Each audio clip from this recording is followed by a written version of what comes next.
Transgender people make up just 0.6% of the population. Yet they've become the target of hundreds of millions in political spending and hundreds of legislative attacks. And as of right now, the attacks are working. After years of increasing support for the trans community, a Pew Research poll from February 2025 found that over the last few years, people across the political spectrum have become less supportive of laws that protect the rights of trans people. How can this be? How did we experience such dramatic progress in the public's view of gay marriage in the last decade, yet face such whiplash in their views of trans people? U.S. Representative Sarah McBride has said it's a lack of understanding.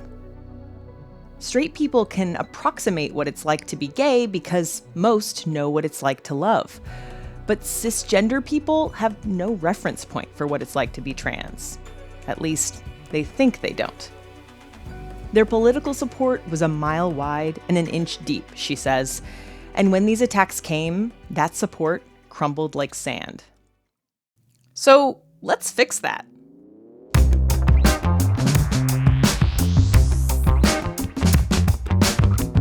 This season of Taboo Science, we're out to help the general public understand what life is like for trans people in all their diversity. No sensationalism, just a quest for understanding. In 10 bi-weekly episodes, we'll explore what it's like to be trans and find healthcare. Like, most of us don't just wake up one day and are like, oh, I'm a trans person, I should go to the clinic and get my hormones. To date. Dating as a trans person is hell. To come out to your family. My mom used to be like, it just seems like a lot of work, and I don't know why you would go through that. And then she watched Glee, and then she was like, oh, never mind, I get it.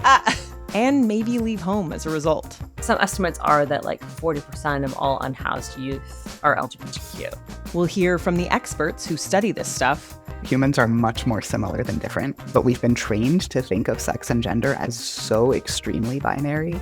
And the trans people who live it every day. It wasn't so much I hate my body, but every time I move in this direction, I'm happier, healthier, more comfortable. We'll also try to answer the questions that are impolite to ask.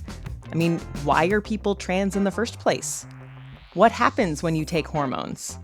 How many actually get the surgery? And what does that even mean? Wait for them to bring it up if they want to talk about it. This can be a very sensitive thing. I'm Ashley Hamer Pritchard. Who am I to be doing this?